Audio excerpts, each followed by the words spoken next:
चलो कर ले इस क्वेश्चन को।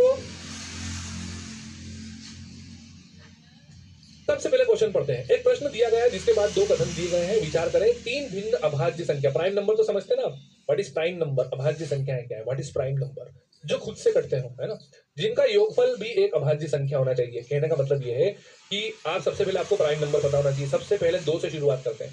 दो ही एकमात्र सम संख्या है जो प्राइम नंबर है।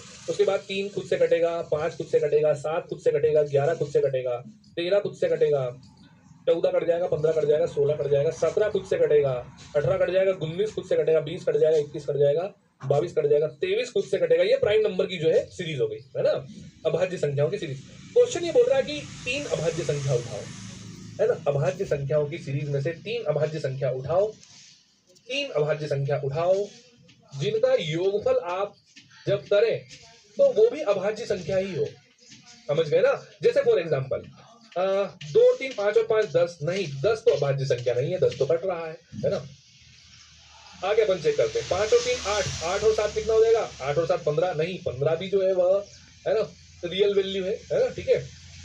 तो यहां पर हम जो है बात करेंगे कि तीन संख्या ऐसी उठाओ इसमें से जिनका योग करने पर भी आपको जो है क्या मिले, प्राइम नंबर मिले। वो तीन संख्या, अब इतना दिमाग तो चल गया होगा, चलो जल्दी से बताओ तीन संख्या कौन सी इनमें से जो जोड़ने पर प्राइम नंबर मिलेगा। जल्दी से बताइए कौन सी वो तीन संख्या है जिसको जोड़ने पर फिर से प्राइम नंबर मिले। जैसे कि 19 और 2 कितना होता है 21, 21 और 3 कितना हो जाएगा 24, नहीं 24 तो कट जाएगा, 8 से कट जाएगा, 4 से कट जाएगा। हमें चाहिए प्राइम नंबर, है ना। चलो जल्दी से बताओ कौन सा कॉम्बिनेशन बनेगा, 23 11 13 17 19 2 5। हम देख पा रहे हैं आपकी कमेंट यहां से। सबसे पहले कॉम्बिनेशन बताओ, है ना, कौन सा कॉम्बिनेशन बनेगा, फिर अपन कथन पे चलेंगे, उसके बाद अपन जो है कथन पे चलेंगे। पहले खुद से तो प्रयास कर लो, कथन पे अपन बाद में चलेंगे, कथन 1 कथन 2।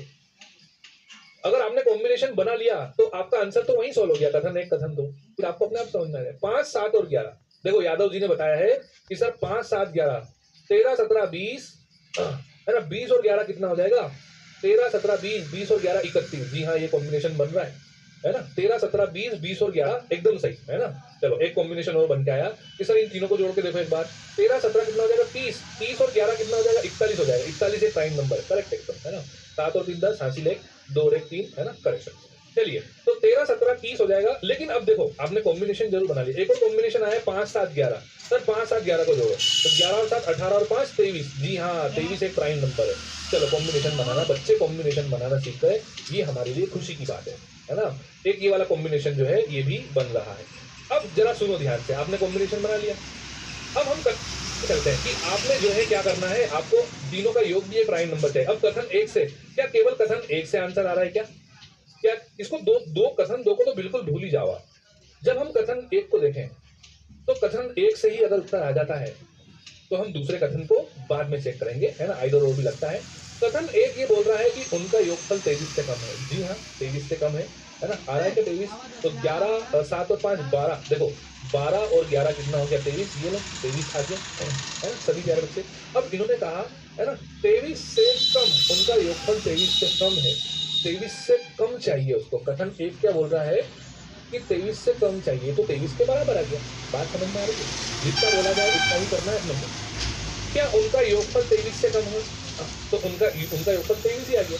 अपने को 23 से कम चाहिए कि जो भी आप योगफल बनाए, जो भी आप योगफल बनाए, क्या 23 से कम है, 23 से कम नहीं है भाई साहब, 23 के बराबर आ गया हमारा। तो आप चाह रहे हैं 23 से कम नहीं, 23 से कम नहीं है, 23 के बराबर आ गया, है ना। अगर वो ऐसा बोलता है उनका योगफल 23 से कम या बराबर है, 23 से कम या बराबर है, कथन 1 से ही उत्तर आ जाता, कथन 1 से ही आंसर आ जाता।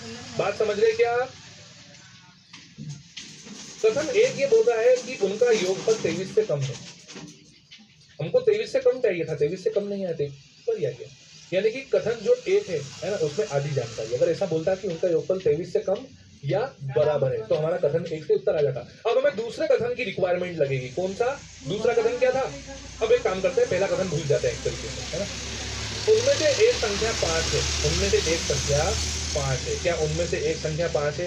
जी हाँ, उनमें से एक संख्या 5 दिखाई दे रही है, उनमें से एक संख्या 5 दिखाई दे रही है। अगर आप इसका कॉम्बिनेशन बनाते, इसका कॉम्बिनेशन भी प्राइम नंबर मिल रहा है ना। 13 17 कितना हो जाएगा 30, 30 और 11 41। लेकिन इन तीनों के कॉम्बिनेशन में से, इन तीनों के कॉम्बिनेशन को जब हम बना रहे हैं तो उनमें में एक संख्या 5 लेंगे, 11, 13, 17 में 5 लेंगे।